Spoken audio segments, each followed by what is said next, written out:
Welcome to AI in Media and Society.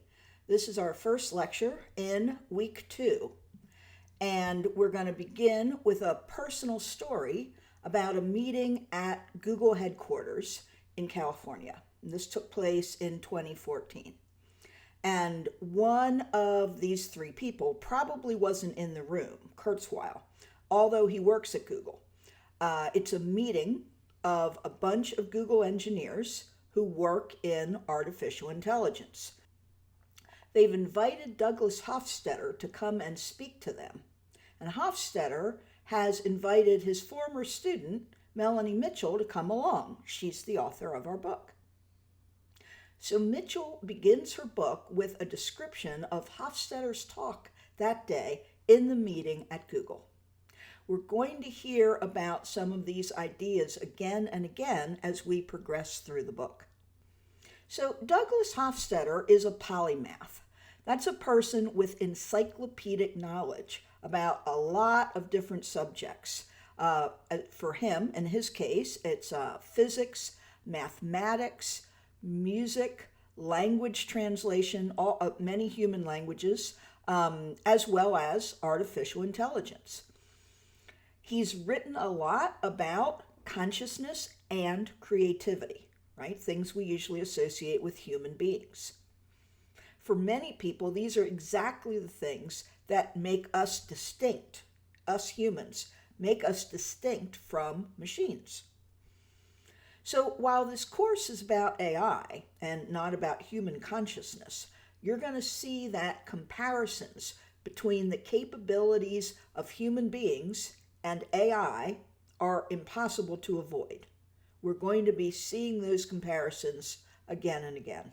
And because Hofstadter has been writing and speaking about these ideas for more than 40 years, his name is going to keep coming up. In the book, Melanie Mitchell describes how she wanted to work with Hofstadter ever since she read his book, Gödel, Escher, Bach, in the early 80s. She spent 6 years as his grad student in Michigan, and she completed a PhD in computer science in 1990. Now, obviously, they stayed friends, Mitchell and Hofstadter, because in 2014, Hofstadter invited her to come with him to this meeting at Google. And what he talked about at the meeting gave her the idea for this book. Ray Kurzweil probably wasn't in the room at Google that day, even though he works at Google, because if he were, Mitchell probably would have mentioned him being there. But his ideas about AI were certainly there in that room. Now, we should probably keep in mind that Kurzweil did not invent the idea of the singularity, but he's written at least 3 books about it, and he's well known for his ideas about it. So, what is the singularity? It refers to a time in the future when computers will be more intelligent than humans. And people speculate that this will bring all kinds of things like computers inventing new computers and so forth. Kurzweil firmly believes that time is not far off.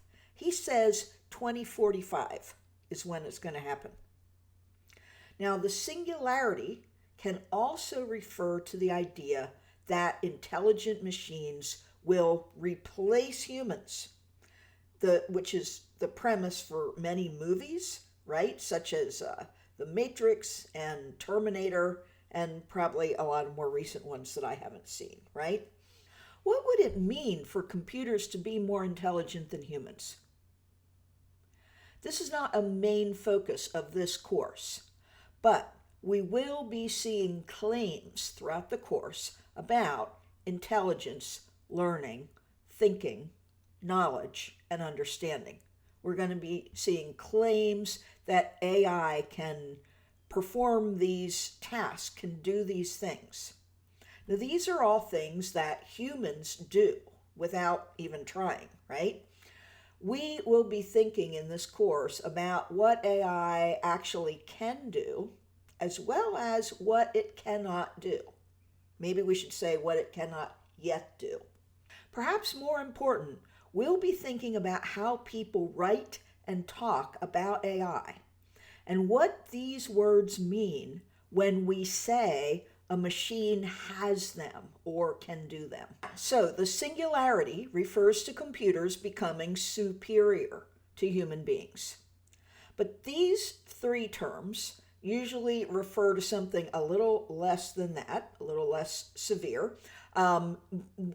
These terms refer to a more equal or similar level of intelligence. That is when machines or computers become equal to us or just as good as humans are. These terms don't refer to robots specifically. Sorry, I just like that photo. But this brings up a whole new line of questions, such as, can a machine actually have human level intelligence if it doesn't have a body? If it's just a box in a room, on a desk, can it actually become as intelligent as an embodied human? Now again, this is not a main focus of this course, but we need to have some understanding of these three terms so that we are able to talk about the other kind of AI, normally known as weak AI or narrow AI. Not that they're exactly the same, but neither of them is one of these three terms. The AI that works today, that exists and is used by companies and governments and researchers, is weak AI or narrow AI. Its usefulness or its skill is limited to a particular narrow domain, such as playing chess. So it might be better than all humans at doing that one thing, but it might not only be equal, it might even be better, but it can't do other things. It can just do that one area of tasks. Now, even though it's certainly an example of weak AI, a music composing program created by composer David Cope had a very strong effect on Douglas Hofstadter, as Mitchell tells us. The program was named Experiments in Music Intelligence, and it's known by an acronym EMI, or actually it's usually called EMI. So the program is called EMI. And what it does is it's capable of generating original music compositions, original ones that have never been written before, that mimic works by famous classical composers. So they mimic these works so well that experts sometimes can't tell that the music composed by EMI is not real music composed by that composer. They think like it's a lost work by that composer. So even though this program, EMI, is not able to do anything except compose music, it really shook Hofstadter. It shook him to his bones, to his core.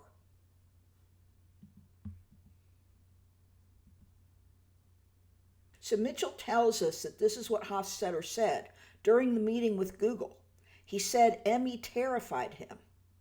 And the reason that it terrified him was because he saw this ability to compose music at a human level as something that would destroy something about humanity that's very, very dear to Hofstadter, that he feels is part of the essence that makes us human beings. So is there anything to fear about artificial intelligence? Or is it an amazing testament to human intelligence? What we'll discover as we go forward is that the field of AI has leapt far ahead in some ways in just the past few years. But in other ways, it's made little or no progress since its beginnings back in the mid-1950s. In the next lecture, we'll look at the origins of AI as a field of research and development.